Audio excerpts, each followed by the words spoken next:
Shalom, shalom, shalom. Hai semuanya, apa kabar? Jumpa lagi bersama Kak Eva. Kita kali ini akan bersama-sama membahas tentang firman Tuhan yang akan saya bagikan. Kali ini kita akan bahas tentang tema jodoh. Nah, mari kita buka bersama-sama di dalam 2 Korintus 6 ayat 14. Yuk, kalian semuanya, kakak tunggu ya. Ya, oke, kita baca bersama-sama kalau yang udah dapat semuanya. Janganlah kamu merupakan pasangan yang tidak seimbang dengan orang-orang yang tak percaya. Sebab persamaan apakah terdapat antara kebenaran dan kedurhakaan? Atau bagaimanakah terang dapat bersatu dengan gelap? Nah, yang jadi pertanyaan sekarang, seringkali yang kita dengar ya, bolehkah kita kawin beda agama? Nah, kita akan bersama-sama belajar. Di dalam 2 Korintus 6 ayat 14 dikatakan bahwa janganlah kamu menjadi pasangan yang tidak seimbang. Nah, kalau dalam satu agama aja kita belum tentu loh bisa seimbang, apalagi yang beda. Seagama itu belum tentu seiman, belum tentu kita satu tujuan, satu visi, ya. Kita akan lihat orang yang satu agama itu bisa juga orang itu kita bisa cek apakah dia itu orang yang benar-benar sudah percaya akan apa yang dia iman, yang menjadi imannya. Yang kedua, apakah dia sudah hidup di dalam kebenaran. Dan yang ketiga, apakah dia sudah hidup di dalam terang. Nah, ini yang menjadi pertanyaan. Bolehkah kawin dengan beda agama? Yang seagama aja belum tentu sama-sama orang yang sudah percaya dia benar-benar hidup dengan kepercayaannya itu. Yang kedua, apakah dia hidup di dalam kebenaran? Apakah dia sudah hidup di dalam terang?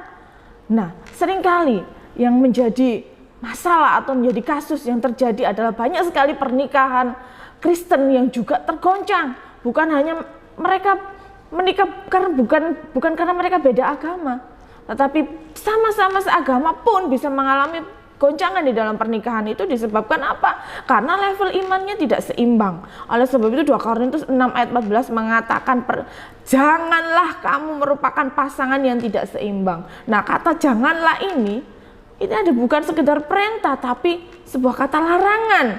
Nah, kalau kalian di lampu merah jelas-jelas itu lampu merah sedang menyala, apakah kalian akan terjang? Yang terjadi adalah kecelakaan. Demikian juga kalimat yang dikatakan janganlah kamu merupakan pasangan yang seimbang, ini adalah kalimat larangan. Oleh sebab itu jangan coba-coba kalian menerjangnya. Oke? Seagama belum tentu level imannya itu tadi sama. Artinya belum tentu seimbang. Yang satu sungguh-sungguh melayani Tuhan, yang satu sungguh-sungguh berdoanya kenceng, baca firmannya kenceng, penyembahannya kenceng. Sama-sama seagama, ini yang saya omongin ya. Yang kakak sedang omongin ini satu agama, tapi yang satunya sudah dalam mengenal Tuhan. Penyembahannya sudah masuk dalam hadirat Tuhan. Yang satu masih belum sungguh-sungguh dalam Tuhan, masih main-main dengan kekristenannya, masih bermain-main dengan kegelapan, masih belum sungguh-sungguh di dalam berdoa, di dalam tekun melakukan kebenaran firman, masih belum sungguh-sungguh. Tetapi dia yakin masih surga lagi. Punya kenalan orang dalam kah? Nggak pernah berdoa, ibadah juga karena terpaksa, mungkin karena sungkan, ya istri ke gereja, sungkan nanti kalau ditanya, mana suami kan nggak enak, ya udah ke gereja. Nah, ini level iman yang tidak seimbang. Tidak berdoa, tidak baca firman, ibadah ogah, yakin masuk surga. Apakah dia ada kenalan orang dalam kah? Nah, gimana caranya Kak kalau gitu? Kita nyari yang seimbang, yang selevel supaya ini udah jomblo lama ini Kak.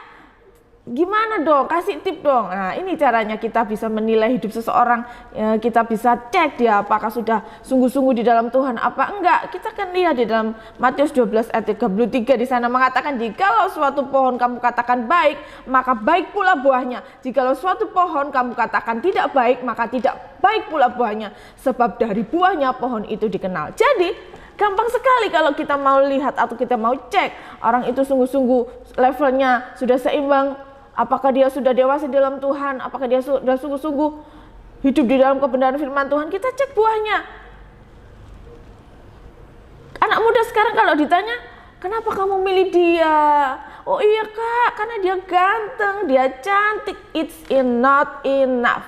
It's not enough. Itu tidak cukup. Tapi kita harus lihat dari buahnya. Dari buah itu berbicara tentang karakter.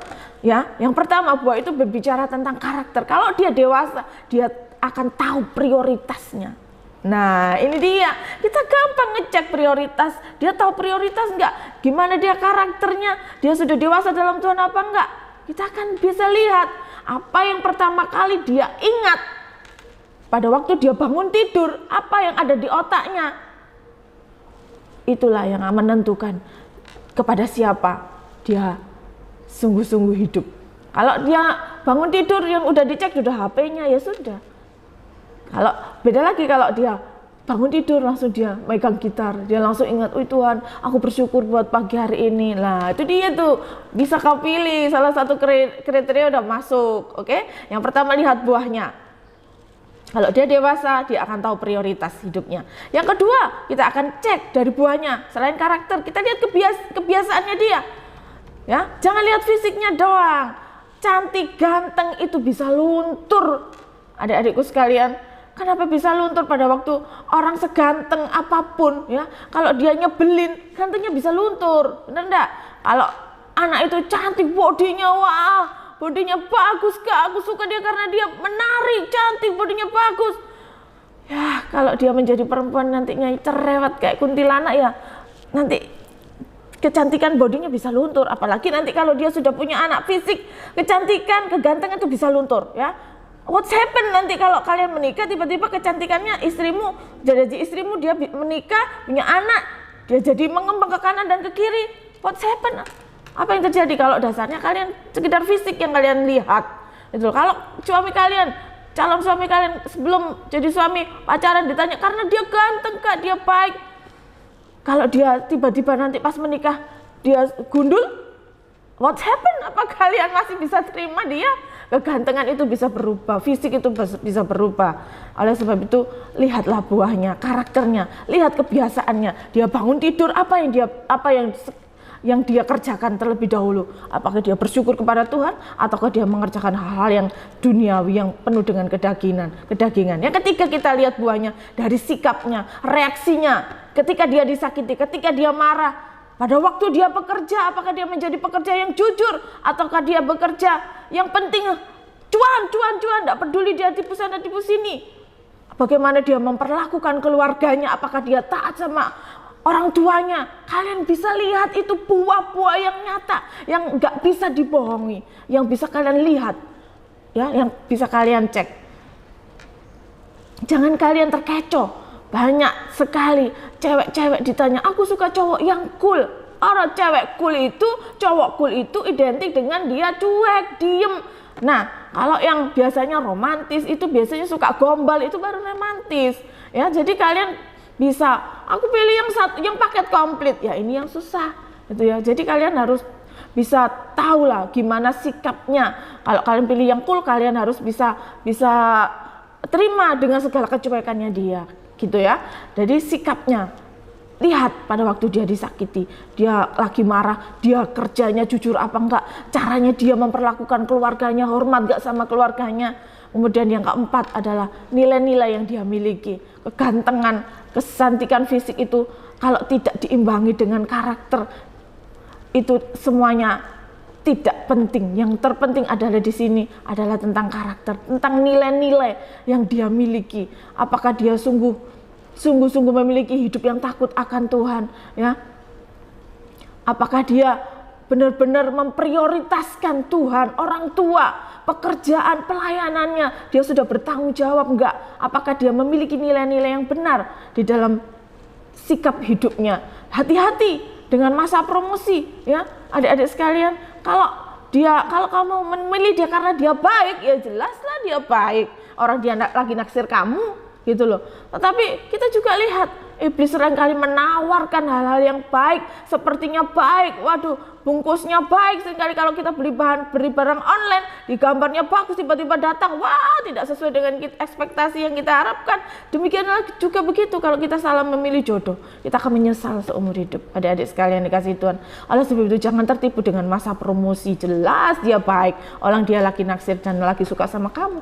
Begitu juga iblis seringkali menawarkan hal-hal yang baik dulu, tiba-tiba ternyata itu hanya masa promosi. Iblis katanya ikut Tuhan itu enak, seperti Adam dan Hawa ditawarin oleh si ular buah. Apa kenyataannya? Mereka melanggar firman Tuhan. Ujung-ujungnya mereka jatuh dalam dosa. Demikian juga kalau kita tidak mau taat terhadap tadi firman Tuhan mengatakan janganlah menjadi pasangan tidak seimbang, kita masih terjang, kita masih lawan iblis yang seringkali menipu kita dengan package-nya yang bagusnya di luar, tetapi yang sesungguhnya dalamnya ini adalah isinya adalah tipu muslihat iblis, mengakibatkan kita jatuh di dalam dosa. Nanti kita protes, loh Tuhan kok sepertinya tadi enak ya, ternyata masuk pernikahan menyesal dan hancur nanti mati masuk neraka. Loh katanya kok sepertinya enak ya, enak. Iblis cuman bilang, iblis kamu menipu ya, kamu dulu ngasih yang enak-enak dulu. Iblisnya cuman bisa jawab, lah ya iya, masa promosi sudah habis sekarang, ya inilah aslinya. Jangan sampai kita tertipu, oke? Yang pertama, kita harus cek dari buahnya apa, karakternya dia bagaimana, kebiasaannya dia seperti apa, sikap-sikapnya dia kayak apa, dan nilai-nilai yang dia miliki seperti apa. Kita bisa tahu buah dari orang yang sedang menjadi target untuk menjadi pasangan kita. Jodoh dari Tuhan itu yang pertama harus seimbang. Artinya apa seimbang itu?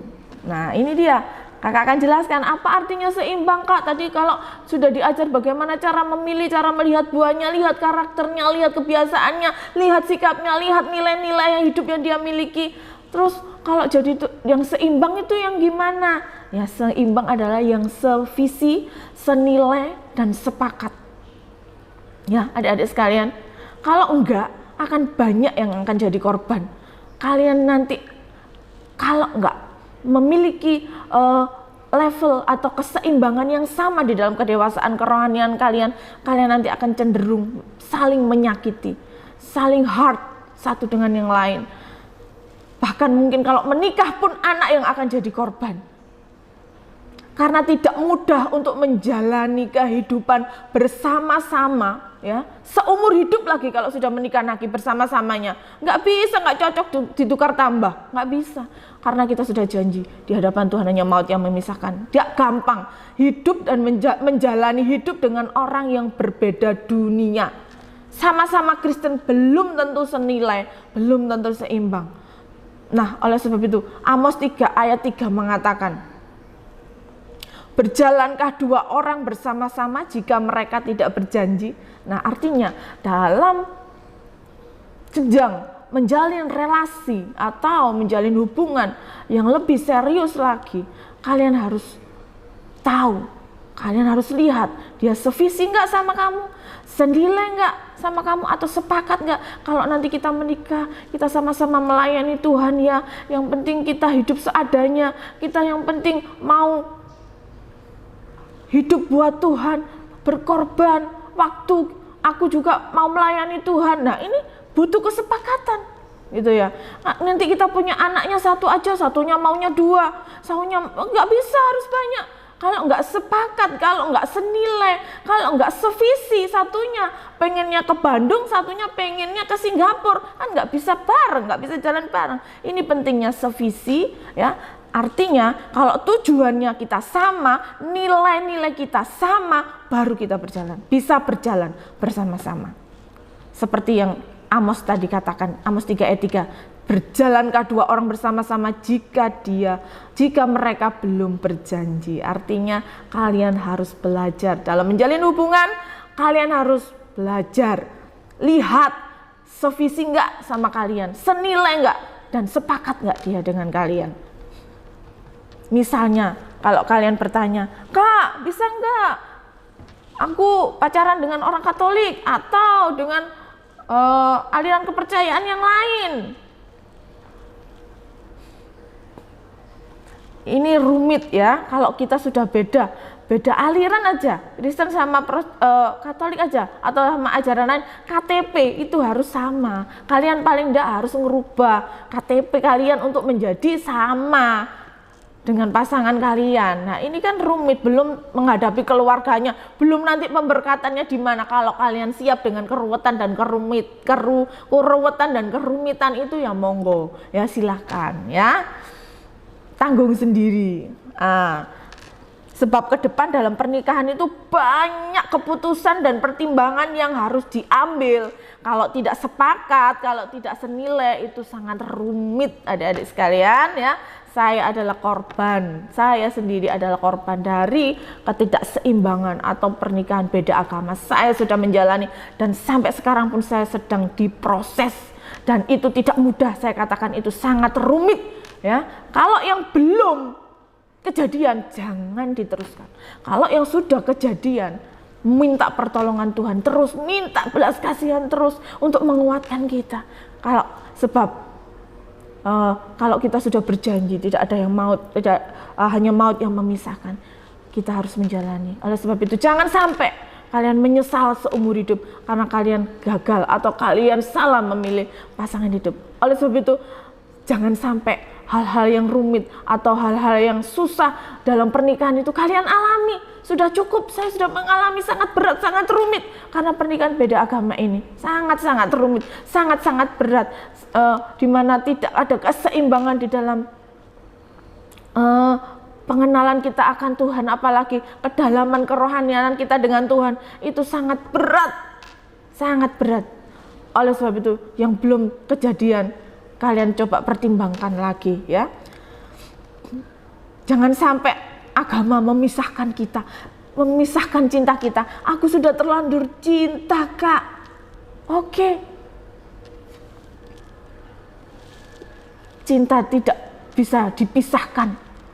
Segala-galanya dia buat saya, Kak. Tetapi sekarang menjadi pertanyaan, kamu lebih cinta mana? Pasanganmu atau Tuhan yang berkuasa di surga dan di bumi yang sudah menjadikan kalian? Kalian lebih mengasihi mana? Mengasihi calon pasanganmu atau kalian mengasihi Tuhanmu? Sebab dengan jelas Tuhan sudah mengatakan larangannya, janganlah menjadi pasangan yang seimbang, tapi kalian masih nekat, kalian masih terus, pilihan ada di tangan kalian. Resiko tanggung sendiri akibatnya ya. Sebelum terjadi saya menghimbau atau saya menasihatkan jangan sampai itu terjadi, karena saya sudah mengalami pasangan yang beda agama dan yang tidak seimbang. Itu sangat berat sekali menjalaninya, bahkan sampai hari ini usia pernikahan kami tidak sedikit, sudah hampir 25 tahun saya menjalani ini, masih terus berproses. Adik-adikku sekalian, jangan sampai kalian juga mengalami hal yang sama dengan saya. Lebih mengasihi mana kalian? Tuhanmu atau sekedar kalian mengasihi pacarmu itu? Kalau Tuhan mengatakan janganlah menjadi pasangan yang seimbang, taatilah, itu baik untuk masa depanmu nanti. Dan kalau memang bukan jodoh, berserahlah kepada Tuhan. Kalau mungkin sekarang masih pacaran, tapi kalian belum senilai, belum sevisi, belum sepakat, doakan terus. Doakan terus sampai dia diubahkan sama Tuhan. Kalau jodoh tidak akan kemana adik-adik, kalau jodoh tidak akan kemana-mana, tunggu sampai dia benar-benar diproses Tuhan untuk menjadi orang yang benar-benar dewasa. Yang orang dewasa itu adalah tahu prioritas ya. Dia karakternya sudah jadi, sudah terbentuk, sikapnya juga dia sudah bagus sesuai firman Tuhan. Dia punya nilai-nilai kebenaran firman Tuhan yang bagus, yang sesuai dengan nilai-nilai kalian. Baru kalian boleh melangkah untuk hubungan yang lebih serius menuju ke jenjang pernikahan. Sebelum itu kalian temukan di pasangan kalian, jangan buru-buru kalian melakukan hubungan yang lebih serius, atau jangan buru-buru melakukan komitmen yang lebih serius. Kalian bersahabat aja, berteman aja, sampai kalian benar-benar yakin dia sudah benar-benar memenuhi kriteria yang sudah saya sebutkan di atas tadi. Baru kalian boleh untuk nembak dia atau menjalin hubungan yang lebih serius, bikin komitmen yang lebih serius, boleh. Tapi sebelum itu jangan coba-coba ya. Kalau jodoh tidak akan kemana sampai dia terbentuk ya, lebih baik kalian mengenal dia sekarang daripada nanti kalian menikah baru menyesal ya, menyesal seumur hidup ya. Karena salah memilih pasangan itu seperti ngemut silet, seumur hidup kalian akan ngemut silet, perihnya seumur hidup. Nah, oleh sebab itu sebelum itu terjadi, mari kita bersama-sama belajar. Jangan bikin komitmen yang lebih serius. Tunggu sampai dia benar-benar matang, sampai dia benar-benar senilai, sevisi, sepakat dengan kalian. Ya, kalau jodoh tidak kemana, dan kalau pun dia udah ditunggu kak, udah lama, pacarannya udah 7 tahun, 9 tahun, gak berubah-berubah. Kalau gak jodoh pun berserahlah kepada Tuhan. Pasti Tuhan akan memberikan pasangan yang terbaik buat kalian, yang senilai, yang seimbang. Jangan khawatir, Adam diberi Hawa kok sama Tuhan ya. Selain diberi pasangan oleh Tuhan, Adam juga diperintahkan oleh Tuhan untuk bekerja. Oleh sebab itu laki-laki nomor 1 prioritas dalam hidup kalian apa? Adam aja disuruh bekerja kok sama Tuhan, disuruh nyirami tanaman satu taman Eden, Adam yang menyirami, disuruh memberi nama kepada binatang-binatangnya semua yang ada di situ. Artinya nggak nganggur. Ya, kalau nggak ada wanita yang hidupnya ingin menderita bersama pasangan, atau nggak ada wanita yang nggak ingin bahagia, gitu ya. Jadi semua itu perlu dipersiapkan.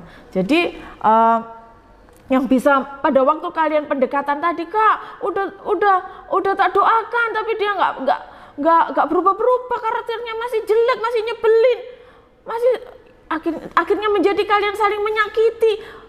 Artinya kalian berkelahi terus. Nah, ini salah satu ciri-ciri ketidakdewasaan. Gimana caranya supaya dia bisa dewasa? Ya berdoa, minta bisa mengubahkan hati seseorang. Itu hanya pekerjaan Roh Kudus, oke? Hanya pekerjaan Roh Kudus. Jadilah sahabat atau teman baik dulu ya, sebelum dia bertobat dan menjadi sevisi dan senilai dengan kalian. Saya adalah korban dari pernikahan yang tidak seimbang, yang beda agama, dan itu sangat berat. Kalau kalian ingin tahu suka dukanya lebih dalam lagi, silakan bisa sharing ke WA pribadi saya. Saya akan jelaskan semuanya di situ. Di mana susahnya, di mana pahit getirnya. Beda menikah dengan orang yang beda agama, beda visi, dan tidak seimbang di dalam kerohanian itu sangat-sangat berat. Adik-adik, oleh sebab itu mari kita bersama-sama belajar untuk mentaati apa yang Tuhan sudah perintahkan. Janganlah kamu menjadi pasangan yang tidak seimbang. Itu kalimat larangan. Kalau lampu merah aja jangan kalian terjauh, bisa tabrakan kok, apalagi ini perintah Tuhan. Jelas-jelas Tuhan punya rencana, Tuhan punya maksud untuk melarang kalian menjadi pasangan yang tidak seimbang.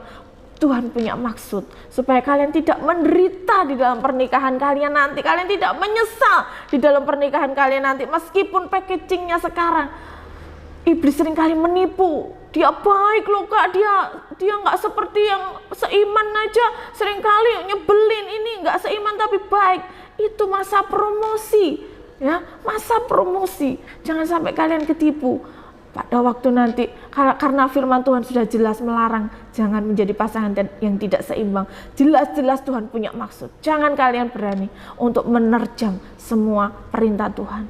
Kalau kalian lebih mengasihi, sekarang pilihannya adalah kalian lebih mengasihi pacarmu atau orang yang sedang menjadi targetmu, atau kalian mengasihi Tuhanmu. Kalau orang yang dikatakan mengasihi Tuhan adalah orang yang mau mentaati perintah Tuhan tentunya. Perintah Tuhan itu adalah di dalam 2 Korintus tadi, janganlah menjadi pasangan yang tidak seimbang. Janganlah gelap tidak mungkin bersatu dengan terang. Itu firman Tuhan sudah jelas mengatakan itu. Oke? Selamat berjuang, selamat berdoa, jangan menyerah. Tuhan tahu yang terbaik dalam hidupmu. God bless you. Tuhan Yesus memberkati. Amin.